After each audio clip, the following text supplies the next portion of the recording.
Assistance ng Social Housing Finance Corporation sa kanilang mga benepisaryong sinalanta ng nagdaang kalamidad ating tatalakayin kasama si Sir Federico Lacsa, ang President at CEO ng Social Housing Finance Corporation. Sir Federico, magandang tanghali po at welcome sa Bagong Pilipinas ngayon. Yeah, magandang Bagong Pilipinas sa inyong dalawa, Ninya and Asik Weng. Unahin po natin, maaari niyo po bang ibahagi sa amin kung ano ang mandato ng Social Housing Finance Corporation? Well, ang Social Housing Finance Corporation ay isa sa mga attached agencies ng Department of Housing and Human Settlements and Urban Development. At ito ay ang mandato natin makapagbigay ng ligtas, abot kaya at disenteng tahanan para sa ating mga kababayan. Ito ang approach namin dito ay community-driven ang approach natin.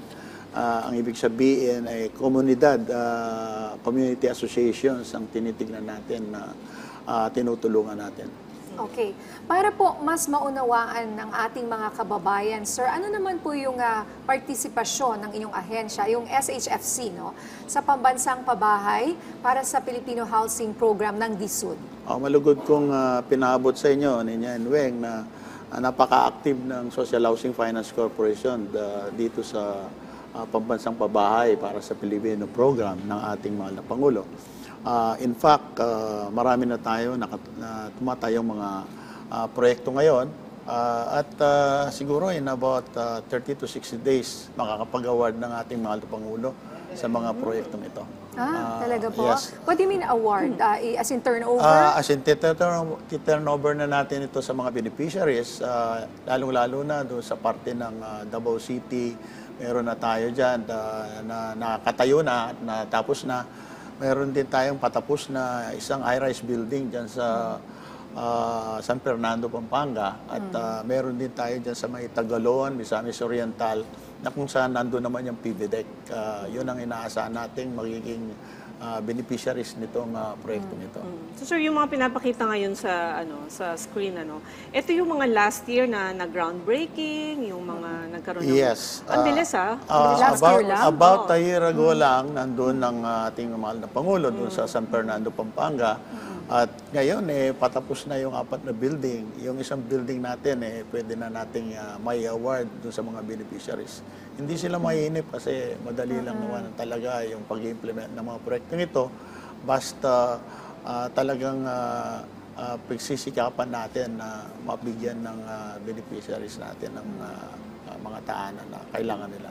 Mga ilan po, more or less, yung mga beneficiaries na sabi niyo mabibigyan ng paunang turnover sa mga housing projects na ito? Sa itong mga within the next 2 months siguro, makakapagbigay tayo ng almost 1,000 units doon sa ating mga beneficiaries. At within the year, madadagdagan pa yon. Actually, yung Social Housing Finance Corporation ay nakatanggap na ng mahigit na applications from 111 areas, no. At ito, pag nagawa na natin ito, magkakaroon ng tahanan yung mahigit 5 milyong Pilipino pamilya dito sa ating bayan. Sa buong Pilipinas Sa buong po ito, Pilipinas ito, nationwide tayo. From north to south, ang ating mabibigyan ng babae. Kasi last year lang yung sunod-sunod yung groundbreaking, di ba? Ang challenge nga doon, matatapos ba to sa termino ng Pangulo? Pero yan, nagulat ako kasi may mga napuntahan ako dun sa pinuntahan ni Presidente ng mga groundbreaking. That's so, right. nung pinapanood ko yung video... patapos na? Oo.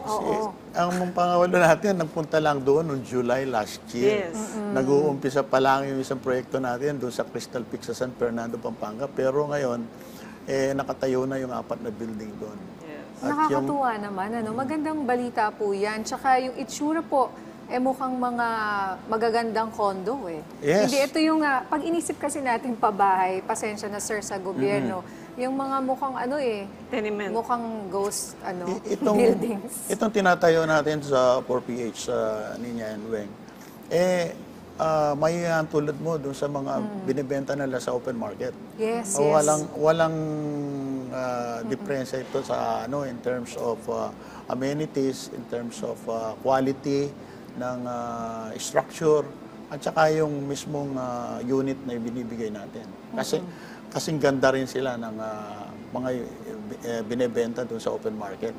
At ang magandang balita rito is that these are being sold at 1/3 of the price. Maliban pa doon sa meron tayong tinatawag na interest subsidy na magpapababa ng doon sa ating monthly amortization. Sabi nga, yung iba ang binabayad daw, tama po ba? May 700 ang binabayad a month for a 30 square meter? Is that correct? Anong kababa? Dito sa I-Rise building natin, sa 4PH, siguro between 2,500 to 3,000 more or less yung monthly amortization natin. No? Pero kung yan tulad mo ito doon sa open market, itong mga units na ito ay binebenta sa market. Kung nuwari sa atin mga 1.8 million or 1.5 million, sa open market mga 5.5 million to 6 million ito. Basically yung 2.5 at saka yung 3,000, napakagana yan para doon sa ating mga kababayan. And in a span of like 30 years, hindi po ba? 20 to 30 years, depende sa'yo. Oo. At saka niya, dito sa Metro Manila nga, marami akong nakakausap na yung mga low salaried employees dito sa Metro Manila. Ang binabayad nilang renta dito is mga more than 3,000, more than 8,000 or 8,500. Nagsasurvey rin tayo, napakataas ng kanilang renta. So kung may bibigay namin ito sa halagang 3,000 per month lang, makakatulong ng lubusan sa kanilang mga pangangailangan. Pero sir, mabilis siyang natapos. Ano po yung assurance na ito po ay matibay at saka Siyempre, earthquake-proof, mapapaisip diba? ka Oo, rin. mapapaisip ka dahil ang bilis natapos yung pagtayo ng structure, lalo na yung high-rise wing, walang shortcut yan. Hindi po pwede.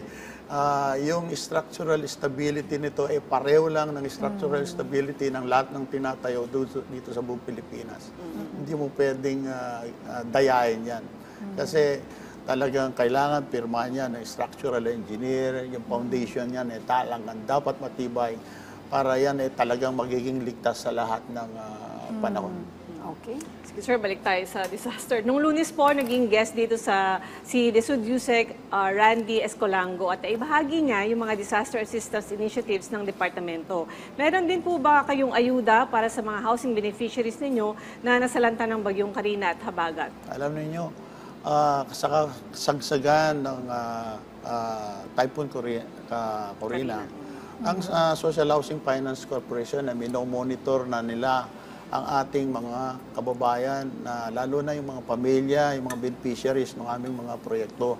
At tinitingnan na namin kung saan ang mga areas na nasalanta talaga ng bagyo at yung mga communities na naapektuhan dito sa bagyong ito. So by the time na siguro on the third day, ready na rin kami, alam na rin namin ang listaan kung ilang pamilya ang naapektuhan at kami nag-umpisa ng mag-isip kung paano namin mabibigyan ng assistance yung ating mga beneficiaries. So far at this point in time, siguro mahigit 2,000 pamilya na yung ating napagbigyan ng relief goods. Kahapon, nandun ako sa Malabon. Kasama ko yung mayor ng Malabon, si Jenny Sandoval, at saka yung former Congressman Ricky Sandoval. At namigay kami ng relief goods sa ating mga pamilya doon sa Letre Road na doon sa Malabon. Tingnan mo nga naman, pati po ang inyong SHFC, ay namimigay na rin ng mga relief goods na, di ba, parang pang DSWD yan or LGU yan. Pati pala kayo rin ay namimigay na rin yan. Tumutugon lang kami doon sa panawagan ng ating mahal na Pangulo at saka yung panawagan din ni Secretary Acosar na magtulong-tulong kami mga ahensya, lalo na sa DSUD, dahil doon sa Social Housing Finance Corporation talagang mga mahihirap na pamilya yung aming tinutulungan at ito ay talagang severely affected during the Typhoon Corina. Ito ay dagdag pa dun sa mga binibigay ng iba't ibang mga ahensya. Definitely, meron din ng mga local government units ng kanilang mga binibigay na relief goods. andun yan DSWD at other national government agencies. Pero ito'y parang karagdagan na lang. At saka gusto naming maiparamdam sa aming mga beneficiaries na meron kaming pinaparamdam na kalinga sa kanila sa oras ng kanilang kagipitan. Alright. Okay, napakagandang marinig po ito na nagsama-sama ang iba't ibang mga ahensya at kung anumang tulong nakisali na rin para pandagdag sa mga ibinibigay po usually. Bukod po dito sa moratorium na binigay po ninyo ngayon dahil sa bagyong nangyari, meron pa po ba kayong iba pang mga initiatives sa mga housing beneficiaries na naapektuhan po ng nagdaang kalamidad? Oo, yung moratorium actually na discuss ko lang muna yung moratorium dahil yun may instruction sa amin, yung sekretarya ko naglabas yan ng memorandum circular na bigyan namin moratorium yung ating mga kababayan. So, nagbigay ang karamihan sa amin sa agencies, including NHA, National Home Mortgage Finance Corporation, saka yung Pag-ibig, ng 1-month moratorium na pwede silang hindi muna magbayad habang nagre-recover sila doon sa mga napinsala sa kanila. So, yun pwede mag-avail yung aming mga beneficiaries, yung mga severely affected families doon sa ating mga communities. Aside from that, siyempre, minomonitor pa rin namin yung aming mga beneficiaries kung ano pa mga pangangailangan nila para kung pwede kami tumulong, nandun lang kami at naghihintay. Yung mga aming mga account officers at saka yung mga branches namin ay binigyan namin ng instructions na tignan yung kalagayan ng ating mga beneficiaries. Yung po bang moratorium na to, aside from 1-month moratorium, meron din po ba kayong, yung NHA kasi kahapon na wala raw interest or hanggang December, may ganun sila? Oo. Meron silang ganong panukala or sa guidelines na inilabas yata nila, meron silang ganon. Pero yung instructions naman ni Secretary is basically 1 month lang. Kasi it will also severely affect the financial position of the company, lalo na yung mga corporate recurring revenues ng kumpanya, kailangan tignan din namin. Tsaka alam mo, niya, mahirap din yung pababayaan mo yung koleksyon natin. Kasi kausap ko nga kahapon yung mga kababayan natin, basta nakausap mo sila, gusto nila talagang matapos din yung pagbabayad nila. Kaagad, kasi gusto lang mahawakan yung titulo ng kanilang pabahay. So sabi ko, you should be motivated kasi pagka nakuha na ninyo yung titulong ito yung may pamamana ninyo sa mga next generation, sa mga anak ninyo. Oo nga naman. Yan talaga, nakakapagbigay rin po yan ng dignidad sa ating mga kababayan. Iba if you have a roof over your head na disente. At sa'yo talaga. Oo, importante yun Yan ang isang pinakamalaking investment ng tao sa buhay niya. Yung bahay at lupa. At yan may pamamana mo sa next generation. Ngayon, sir, paano naman po makapag-avail ng units ang ating mga kababayan sa mga pabahay po ng SHFC? Well, napakadali, makipag-ugnayan lang sila sa mga local government units na kung nasaan yung ating mga proyekto at mga branches ng Social Housing Finance Corporation. Nandun lang kami.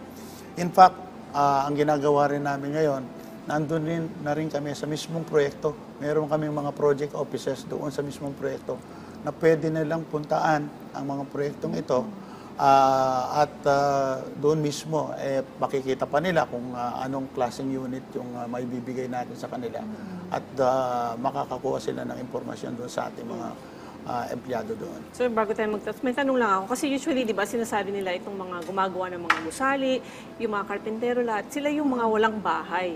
Sila yung gumagawa ng bahay. So, nag-i-encourage po ba kayo? Kasi hindi naman sila yung monthly earning Sila yung project-based lang yung kanilang kinikita. Ano po yung tulong na pwedeng maibigay sa mga... Definitely, kasama sila doon sa programa.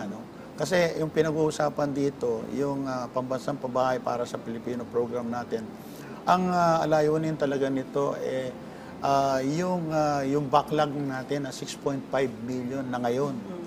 Yun ang gusto naming mabigyan ng pabahay. So, kasama yung mga walang tahanan, walang pabahay pa at this point in time na magiging beneficiaries nitong 4PS program natin. Yung sinasabi mo, Weng, na hindi regular ang income nila, pwede rin silang maging membro ng Pag-ibig as self-employed individuals. No? Basta, ang importante lang, nagbabayad lang sila ng buwan ng membership fee nila doon sa Pag-ibig. So, kung pagka-member na sila ng Pag-ibig, definitely, they will be eligible doon sa programa natin. Okay, sir, mensahe nyo na lang po sa ating mga kababayan na nakatutok sa atin ngayon. Sa ating mga kababayan, huwag kayong mainip at malapit na po tayong matapos sa mga proyektong naumpisahan na natin last year at may pamamahagi na namin yung ating mga housing units doon sa mga proyekto natin dyan sa Davao, sa San Fernando, Pampanga, sa Misamis Oriental at sa marami pa. May 12 pa tayong naumpisahan na ngayon Weng, na all over the Philippines. At yan po ay pamamahagi na ng pamahalaan natin sa malapit na panahon. Exciting yan. So sir, maraming salamat po sa inyong oras. Sir Federico Lacsa, ang President at CEO ng Social Housing Finance Corporation.